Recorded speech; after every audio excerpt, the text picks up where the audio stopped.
नमस्कार, मेरा नाम है विक्रम सिंह और आप देख रहे हैं ICDS न्यूज। आज की यह वीडियो पूरे देश की आंगनबाड़ी बहनों के लिए बेहद महत्वपूर्ण है, क्योंकि आज की इस वीडियो में हम आपको आंगनबाड़ी को लेकर मुख्यमंत्री का एक बड़ा बयान सुनाने वाले हैं। साथ ही साथ केंद्रीय महिला एवं बाल विकास मंत्री स्मृति ईरानी जी ने आंगनबाड़ी केंद्र का दौरा किया, उससे रिलेटेड महत्वपूर्ण खबरें आपको बताएंगे। साथ ही साथ आंगनबाड़ी कार्यकर्ताओं को प्री प्राइमरी की शिक्षिका बनने के लिए, टीचर बनने के लिए कौन सी परीक्षा देनी होगी, उससे संबंधित आपको महत्वपूर्ण खबर दिखाएंगे। इसके अलावा कई और महत्वपूर्ण खबरें, शासनादेश दिखाएंगे। तो सभी भाई बहन वीडियो को अंत तक जरूर देखिएगा। वीडियो आपके लिए बहुत ही ज़्यादा महत्वपूर्ण है, तो वीडियो को अभी से लाइक भी जरूर कर दें। हम आपको आंगनवाड़ी के संदर्भ में मुख्यमंत्री का बड़ा बयान भी दिखाएंगे और महिला एवं बाल विकास मंत्री ने जो आंगनवाड़ी केंद्र का दौरा किया उससे संबंधित भी खबरें दिखाएंगे। मगर उससे पहले यह महत्वपूर्ण खबर देखिए। 6 मई को होगा प्री प्राइमरी क्षमता संवर्धन परीक्षा।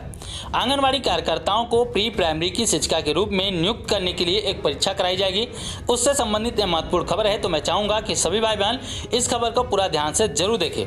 हेडलाइन आप पढ़ ही सकते हैं कि 6 मई को प्री प्राइमरी क्षमता संवर्धन परीक्षा होगी।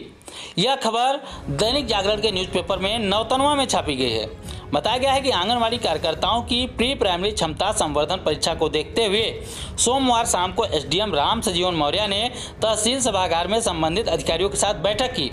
इसमें परीक्षा को निष्पक्ष एवं पारदर्शी रूप से संपन्न कराने के लिए अन्य बिंदुओं पर भी विस्तार से चर्चा की गई।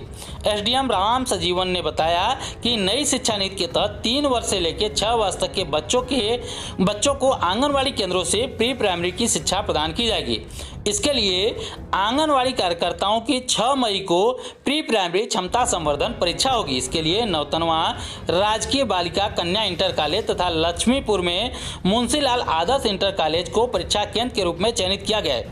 नौतनवा परीक्षा केंद्र पर कुल मिला के 297 और लक्ष्मीपुर परीक्षा केंद्र में कुल मिला के 231 आंगनवाड़ी कार्यकर्तियों को शामिल किया जाएगा परीक्षा में। इस दौरान नायब तहसीलदार सौरभ श्रीवास्तव, BDO रामकृपाल यादव, CDPO मनोज शुक्ला, अनुराग त्रिपाठी, महावीर कुमार, इसके अलावा कृष्ण कुमार पांडे, ऋषिकेश सहित कई लोग शामिल थे।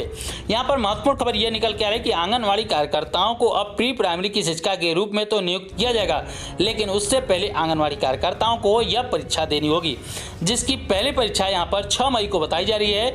नौतनवा में पहली बार यह परीक्षा कराई जा रही है। नौतनवा में आंगनवाड़ी कार्यकर्ताओं की परीक्षा होगी 6 मई को। इसके बाद जो आंगनवाड़ी कार्यकर्तियाँ इसमें पास होंगी उनको प्री प्राइमरी की शिक्षिका के रूप में नियुक्त किया जा सकता है। ऐसी महत्वपूर्ण जानकारी यहाँ पर निकल आ सकती है। तो यहाँ पर देखने वाली बात यह है कि अब पहली बार ऐसा हो रहा है, पहली बार ऐसी खबर में भी आ रही है कि आंगनवाड़ी कार्यकर्ताओं को प्री प्राइमरी की शिक्षिका के रूप में नियुक्त करने के लिए कोई परीक्षा कराई जाएगी।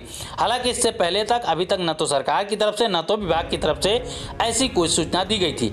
लेकिन अगर ऐसा भी होता है और आंगनवाड़ी कार्यकर्ताओं की परीक्षा भी होती है तो कुछ न कुछ आंगनवाड़ी कार्यकर्ताएं तो प्री प्राइमरी की शिक्षिका बनी जाएंगी।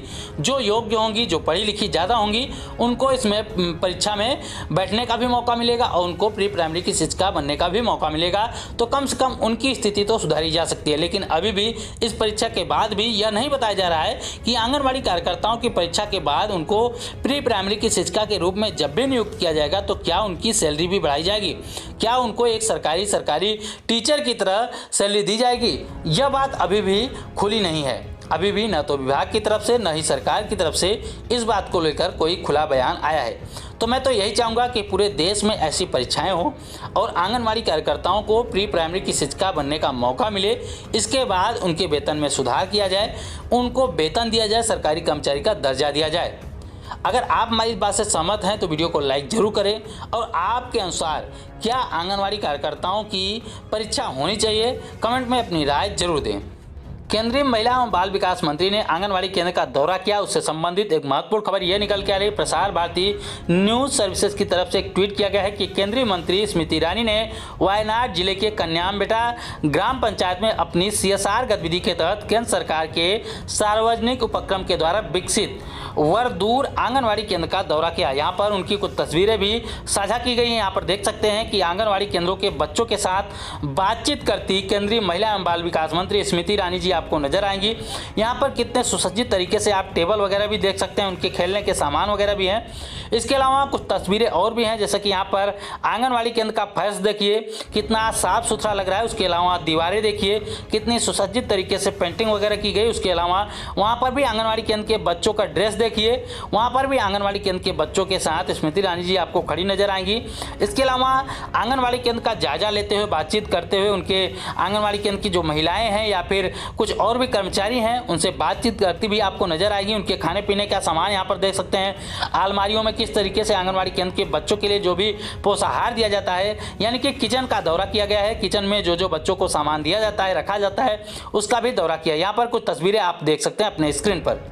इसके अलावा यहाँ पर भी कुछ तस्वीरें देख ही सकते हैं। यहाँ पर भी मंत्री जी बच्चों के साथ बातचीत करती नजर आए, उनके साथ खेल कूद रही। यहाँ पर भी कुछ तस्वीरें आंगनवाड़ी कार्यकर्ताओं के साथ हैं, लाभार्थियों के साथ हैं, यहाँ पे साथ में अधिकारी भी हैं, उनके साथ भी हैं। यहाँ पर कुछ नीचे तस्वीरें दी गई हैं, जहाँ पर देख सकते हैं बच्चों के साथ किस तरीके से हंस खेल रही हैं। यानी कि मंत्री जी ने आंगनवाड़ी केंद्र का दौरा किया, वहाँ से बच्चों का जायजा लिया, बच्चों को क्या क्या चीज़ें मिलती हैं, उनके लिए क्या क्या सुविधाएँ हैं, इन तमाम चीज़ों का जायजा लिया। लेकिन माननीय मंत्री जी से एक निवेदन और करना चाहेंगे। यहाँ पे आपने उन केंद्रों का दौरा किया है जहाँ पर केंद्रों को सुसज्जित तरीके से बनाया गया है, उनमें सुख सुविधाएं हैं, सारी चीज़ें हैं।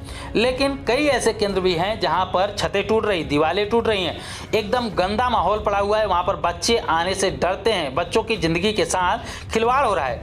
तो वहाँ पर भी आंगनवाड़ी केंद्रों का दौरा जरूर करना चाहिए आपको और वहाँ की स्थिति को भी सुधारना चाहिए, क्योंकि ऐसे तमाम जगह हैं, ऐसे जैसे केंद्रों का आपने दौरा किया ऐसे केंद्र गिनती के हैं, लेकिन ज़्यादातर केंद्र ऐसे हैं जिनकी स्थिति एकदम बद से बदतर होती चली जा रही है। वहाँ पर न तो कोई सुविधा है, कहीं कहीं पे ऐसा है कि जहाँ पर पशु बांधे जा रहे हैं, कहीं कहीं पे भूसा रखा जा रहा है। इस तरीके की कंडीशन भी है जहाँ पर आंगनवाड़ी केंद्रों का दौरा आपको भी करना चाहिए और आपके अधिकारियों को भी करना चाहिए। साथ ही साथ आंगनवाड़ी केंद्रों की स्थिति को सुधारने के साथ साथ आंगनवाड़ी बहनों की भी स्थिति को सुधारना चाहिए, उनकी स्थिति में भी सुधार होना चाहिए, उनके मानदेय को बढ़ाया जाए, उनको सरकारी कर्मचारी बनाने के लिए आगे कदम बढ़ाया जाए, उनके लिए और भी सुविधाएँ दी जाए। ये तमाम प्रकार के कदम भी आप लोगों को जरूर उठाने चाहिए।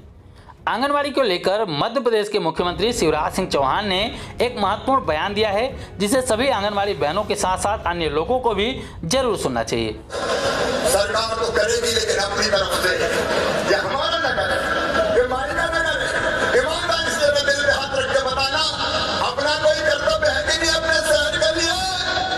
अरे जोर से बताओ, है कि नहीं? तो हम सब मिलके भी जो बन पड़े वो करें।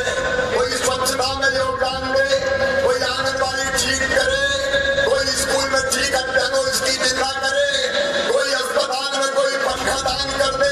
जो बने कुछ ना कुछ जरूर करना मेरे बहनों और भाइयों।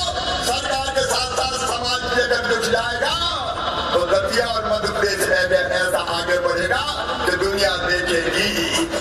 तो आपने वीडियो में सुना कि माननीय मुख्यमंत्री जी लोगों से अपील कर रहे हैं कि किसी को सफाई अभियान में अपना योगदान देना चाहिए, तो किसी को आंगनवाड़ी केंद्र को बेहतर बनाने में अपना योगदान देना चाहिए। यानी कि हर एक नागरिक को अपने अपने क्षेत्र के अंतर्गत काम करना चाहिए, उनकी जिम्मेदारी है, बेसिक जिम्मेदारियां हैं जिसको उनको करना चाहिए। उन्होंने यह भी कहा कि सरकार तो अपना काम कर ही रही है, लेकिन अगर आम लोगों का भी सहयोग मिल सके तो ज़्यादा बेहतर होगा।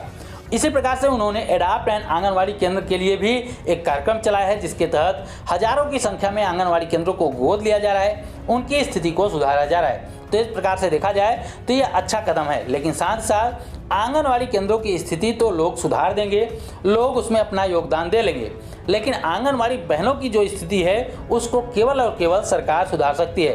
तो सरकार को चाहिए कि कम से कम जब लोग अपनी तरफ से पहल करके आंगनवाड़ी केंद्रों की स्थिति सुधार रहे हैं, तो आप अपनी तरफ से पहल करके आंगनवाड़ी बहनों की स्थिति को संभालें। एक महत्वपूर्ण सरकारी आदेश बहन पुष्पा कुमावत ने राजस्थान से भेजा है। आप अपने मोबाइल फोन की स्क्रीन पर देख सकते हैं। राजस्थान सरकार निदेशालय समेकित बाल विकास सेवाएं की तरफ से यहाँ पर एक लेटर जारी किया गया है। 28/4/2022 को ये लेटर जारी किया गया है। साफ साफ तो नहीं दिख पा रहा है, लेकिन यहाँ पर दिख रहा है कि 28/4/2022 को ये लेटर जारी किया गया है। विषय देखिए कि समेकित बाल विकास सेवाएं योजना अंतर्गत लाभान्वित को नामांकित पूरक पोषाहार प्राप्ति हेतु वितरण करने के संबंध में यह महत्वपूर्ण लेटर है। इसका लेटर जो है 2 पेज का है। इसमें महत्वपूर्ण कई बातें लिखी गई हैं। कुछ महत्वपूर्ण बातों पर आपको दिखा देते हैं। लिखा गया है कि दूसरे पॉइंट पर लिखा गया है कि सभी लाभार्थियों का पंजीयन पोषण ट्रैकर ऐप पर दर्ज हो यह सुनिश्चित करें जिसमें आधार, नामांकित एवं मोबाइल नंबर लिए जा सके। इस प्रकार की बातें इसमें बताई गई है। इसमें बताया गया है कि आंगनबाड़ी कार्यकर्तियों के द्वारा पूरक पोषाहार सेवा ऐच्छिक सेवा है, इसके लिए काम किया जाए। इच्छुक लाभार्थियों को आंगनबाड़ी केंद्र पर नियमानुसार पंजीकरण कराया जाए। इसके अलावा तमाम बातें यहाँ पर बताई गई हैं। दूसरे पेज में भी महत्वपूर्ण बातें बताई गई है कि 3 वर्ष से लेकर 6 वर्ष के बच्चों के लिए जितने बच्चे वास्तविक रूप से आंगनबाड़ी केंद्र पर उपस्थित होते हैं उन्हें ही पूरक पोषाहार का वितरण किया जाए। इस प्रकार की गाइडलाइन भी दी गई है कि जिन बच्चों का रजिस्ट्रेशन हुआ है उन्हीं बच्चों को ये सारे लाभ दिए जाएं। तो ये तमाम चीज़ें इस पर बताई गई हैं। जो भी भाई बहन इस लेटर को पूरा विस्तार से पढ़ना चाहते हो तो हमारे व्हाट्सएप नंबर पर हमसे मैसेज करके यह लेटर ले सकते हैं और पूरा पढ़ भी सकते हैं। इसके बारे में डिटेल से जानकारी ले सकते हैं। इसकी जो महत्वपूर्ण बातें थी हमने आपको छोटे छोटे करके शॉर्ट में बता दिया है। ये थी दोस्तों अब तक की कुछ महत्वपूर्ण खबरें। उम्मीद करता हूं कि ये खबरें आपके काम की रहेंगी। वीडियो पसंद आई हो तो वीडियो को लाइक कर दें, ज़्यादा से ज़्यादा बहनों में शेयर करें और आगे भी आंगनबाड़ी से जुड़ी हुई ऐसी ही तमाम बड़ी खबरों को पाने के लिए चैनल को जरूर सब्सक्राइब करें। इस वीडियो में इतना ही, फिर मिलेंगे अपनी नई वीडियो में कुछ महत्वपूर्ण खबरों के साथ। तब तक के लिए नमस्कार, जय हिंद।